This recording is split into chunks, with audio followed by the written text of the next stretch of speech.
Finally हम एक जबरदस्त सीरीज लेकर आए हैं जिसे देखकर आपका मन एकदम खुश हो जाएगा, क्योंकि यह सीरीज कहीं ना कहीं आपकी इंग्लिश को कई गुना अधिक इम्प्रूव कर देने वाली है। और इस सीरीज के माध्यम से आप बहुत सारे उन डाउट्स को भी सीखेंगे जो कि आपके मन में अभी तक बने हुए थे।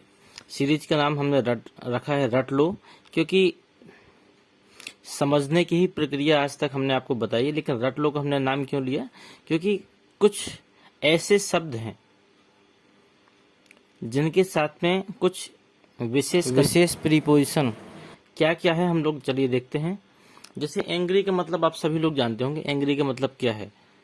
नहीं जानते हैं तो इनको देखकर समझ लीजिए कि एंग्री का मतलब क्या हो सकता है।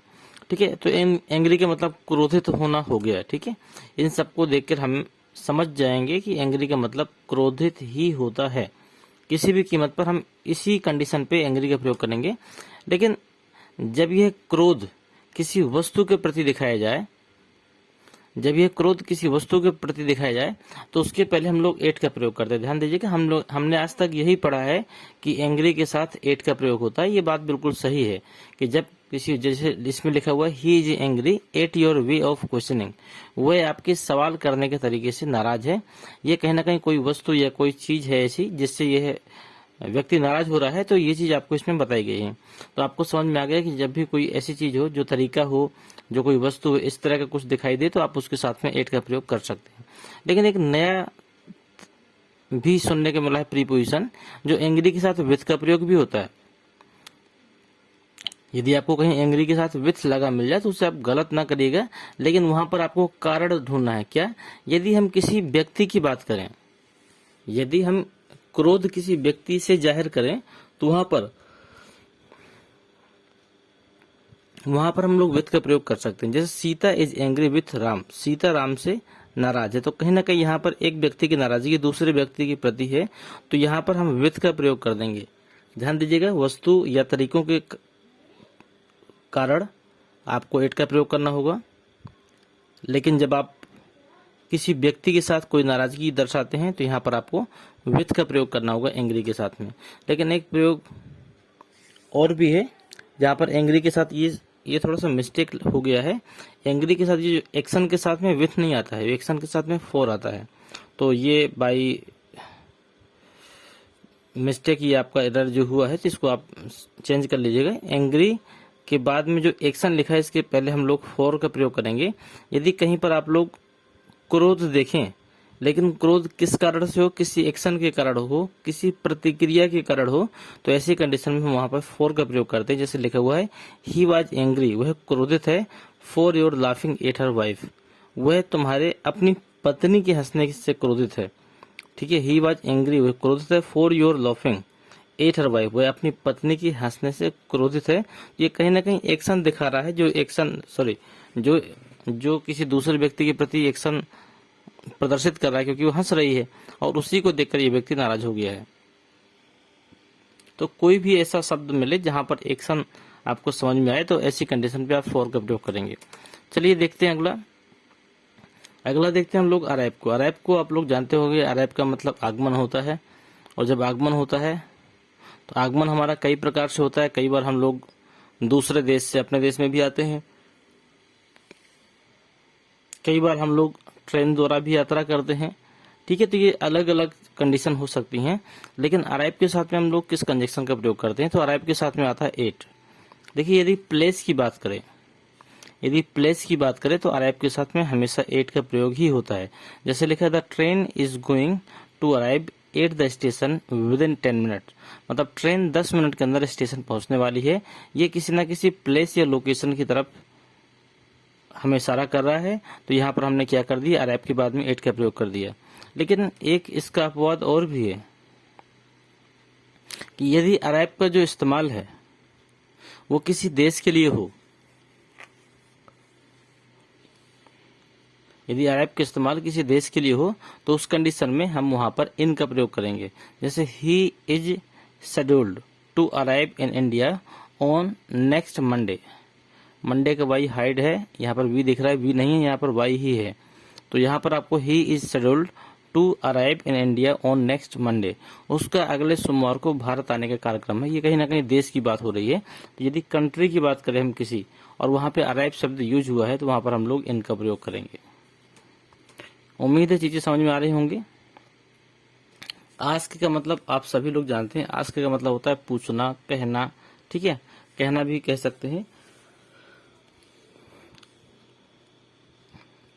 वैसे आस्क का प्रयोग आपका हमेशा क्वेश्चनिंग के लिए होता है, मतलब पूछने के लिए ही होता है।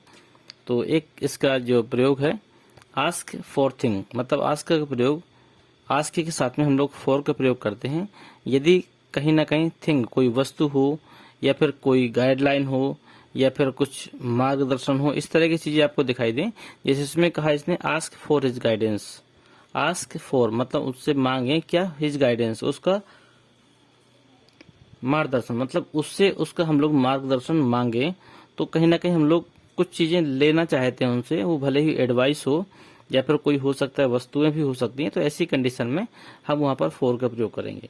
लेकिन एक कंडीशन और भी है, यदि हम यह चीज किसी व्यक्ति विशेष के लिए करें, मतलब आस्क के साथ में यदि हम किसी व्यक्ति की बात हो रही हो तो वहां पर हम लोग फ्रॉम का प्रयोग करेंगे। जैसे he did not ask from home the invitation, उसने यह नहीं पूछा कि निमंत्रण किसका है।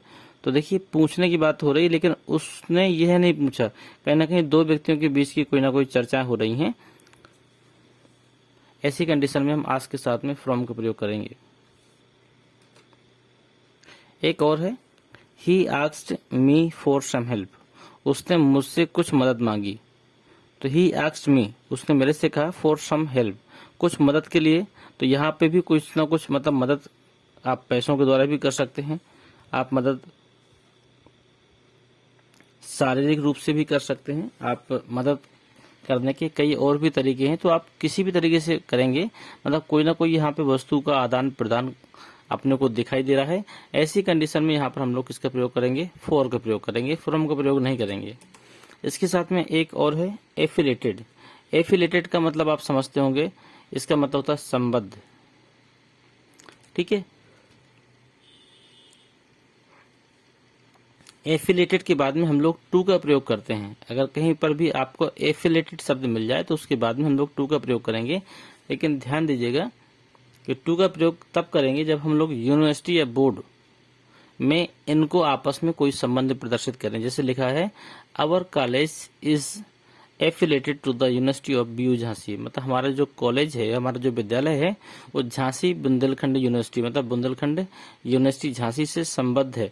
मतलब जो हमारे विद्यालय की मान्यता है, जो हमारे विद्यालय का जो भी कार्यभार है वो उसका पूरी तरह लेखा जोखा हमारे बुंदेलखंड यूनिवर्सिटी झांसी के पास है।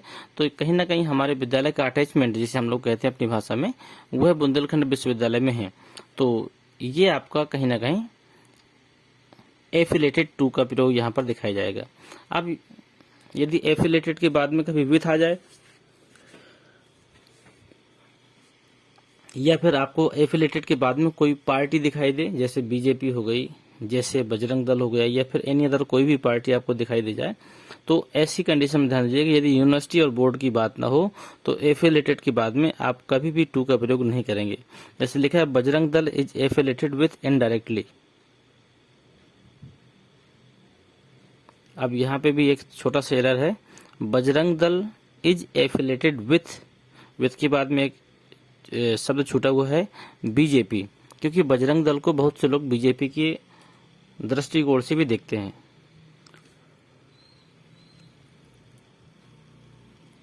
Bajrang Dal is affiliated with BJP indirectly, मतलब जो बजरंग दल है कहीं ना कहीं इनडायरेक्टली रूप से बीजेपी का ही एक पार्ट है। मतलब जैसे आरएसएस हो गया, ये भी बीजेपी के ही एक पार्ट माने जाते हैं, बजरंग दल ये भी एक बीजेपी का ही पार्ट माना जाता है। तो इस तरह बीजेपी के कुछ अपने अलग से भी छोटी छोटी पार्टियां हैं, जैसे जो अपने भारत में कई जगह लागू हैं। तो वो सब अगर संबद्ध है किसी पार्टी से तो वहां पर भी हम लोग विथ का प्रयोग करेंगे। तो यहाँ पर ध्यान दीजिए कि Bajrang Dal is affiliated with BJP indirectly, मतलब बजरंग दल सीधे सीधे उसके साथ संबद्ध नहीं है, लेकिन कहीं ना कहीं उसका टचअप बीजेपी से भी है। तो यहाँ पर भी हम लोग इसका प्रयोग करेंगे, विथ का प्रयोग करेंगे। अब जैसे एक शब्द है आंसर, ये तो सभी लोग जानते होंगे। आंसर के साथ मैक्सिमम हम लोग टू का प्रयोग करते हैं।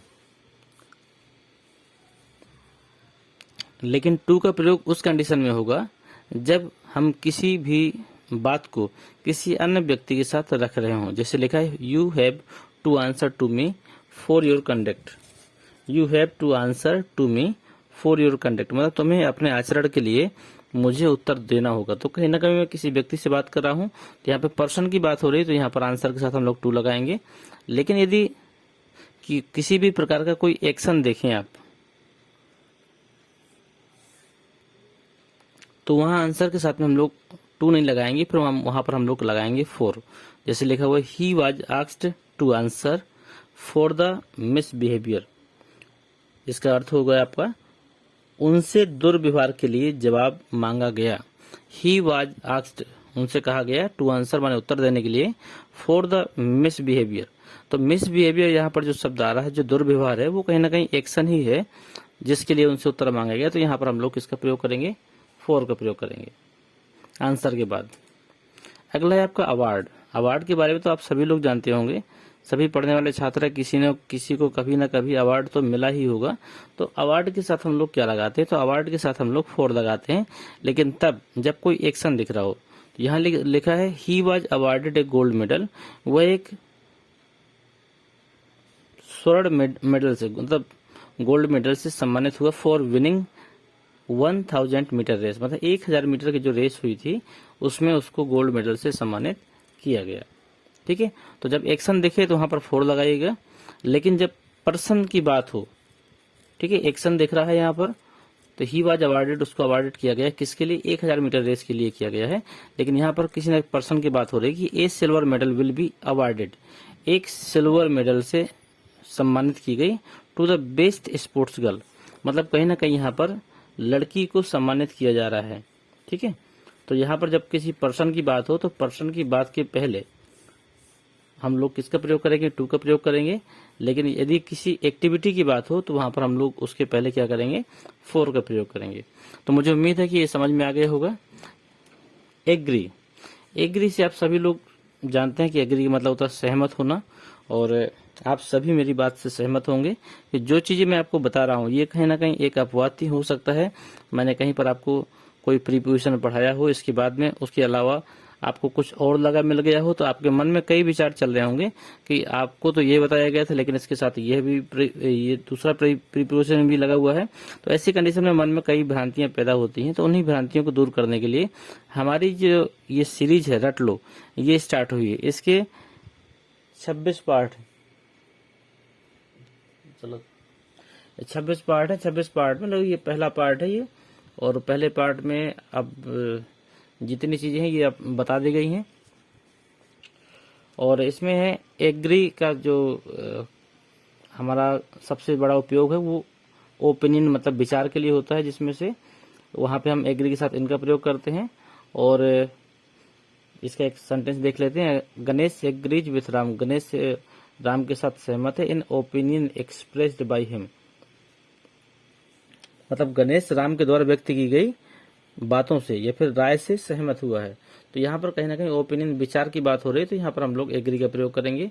अगला एग्री टू प्रपोजल, यदि किसी भी प्रकार का आप लोग प्रपोजल स्वीकार करते हैं तो उसके पहले भी हम लोग कुछ प्रीपोजिशन लगाते हैं, लेकिन वहां पर इन नहीं लगेगा। ओपिनियन विचार है तो इन लगाएंगे, अगर प्रपोजल है तो वहां पर हम लोग टू का प्रयोग करेंगे। जैसे I can not agree to his proposal of dividing the property, तो यहाँ पर हम लोग किसका प्रयोग कर रहे हैं? यहाँ पर हम लोग टू का प्रयोग कर रहे हैं, क्योंकि यहाँ पर प्रपोजल की बात हो रही है। अगला है एग्री विथ पर्सन, यदि हम किसी पर्सन की बात करेंगे तो एग्री के साथ हम लोग विथ का प्रयोग करेंगे। तो मैक्सिमम जो केस आपने देखे होंगे वो एग्री के साथ विथ का ही देखा होगा। जैसे I fully agree with you on this issue. अगला एग्री ऑन सब्जेक्ट, यदि किसी विषय की बात की जाए, किसी स्पेशल टॉपिक की बात की जाए, तो वहां पर एग्री के साथ हम लोग ऑन का प्रयोग करते हैं। तो after a lot of discussion all agreed on the terms of agreement, तो एग्री के साथ ऑन का प्रयोग तब करेंगे जब किसी टॉपिक या किसी मुद्दे की जैसे बात हो रही है। तो after a lot of discussion all agreed on the terms of agreement, तो ये आपका है। अगला है अथॉरिटी। अथॉरिटी शब्द भी कहीं कहीं यूज होता है। तो अथॉरिटी का मतलब होता है आपका अधिकार। अधिकार के साथ में हम लोग कौन कौन से प्रीपोजिशन का यूज करते हैं? तो सबसे पहला हमारा है अथॉरिटी के साथ हम लोग ओवर का प्रयोग करते हैं, लेकिन ओवर का तब करेंगे जब किसी पर्सन की बात हो रही हो, जैसे he has no authority over me officially, मतलब उस व्यक्ति का मेरे ऊपर ऑफिशियली किसी भी प्रकार का कोई अधिकार नहीं है। यहाँ पर हम किसी न किसी पर्सन की बात कर रहे हैं, किसी न किसी व्यक्ति की बात कर रहे हैं जहाँ पर वह हमारे ऊपर कोई अधिकार प्रदर्शित नहीं कर सकता है। ऐसी कंडीशन में अथॉरिटी के साथ हम लोग इसका ओवर का प्रयोग करेंगे। दूसरा है अथॉरिटी के साथ हम लोग ऑन का प्रयोग भी करते हैं, लेकिन जब किसी टॉपिक की बात हो तब। अथॉरिटी के साथ हम लोग किसका करेंगे, ऑन का भी कर सकते हैं, लेकिन कंडीशन है जब किसी सब्जेक्ट की बात हो, जैसे she is indeed an unquestionable authority on physics. तो यहाँ पर किसी न किसी टॉपिक की बात करें, जैसे हम लोग ने यहाँ फिजिक्स एक टॉपिक है हमारा, उसकी चर्चा करें तो यहाँ पर हम लोग ऑन का प्रयोग करेंगे। अगला है हमारा अथॉरिटी फॉर एक्शन। यदि किसी भी प्रकार का कोई एक्शन दिखाई दे, किसी भी प्रकार की कोई प्रतिक्रिया दिखाई दे, ऐसी कंडीशन में हम लोग अथॉरिटी के साथ में फॉर का प्रयोग करते हैं। जैसे you have no authority for instructing me as such. तो यहाँ पर जैसे आपको कभी भी कोई एक्शन दिखाई दे, कोई प्रतिक्रिया दिखाई दे, ऐसी कंडीशन में अथॉरिटी के साथ हम लोग फॉर का प्रयोग करेंगे। तो ये था अपना जो भी टॉपिक था। यहाँ पर आपको किसी भी प्रकार के इन टॉपिक से लेके कोई समस्या हो तो आप दिए गए नंबरों पे आप डिस्कशन कर सकते हैं। अगर इससे भी ज़्यादा जानकारी आपको इस टॉपिक की हो तो आप उसको शेयर करिए हमारे साथ में।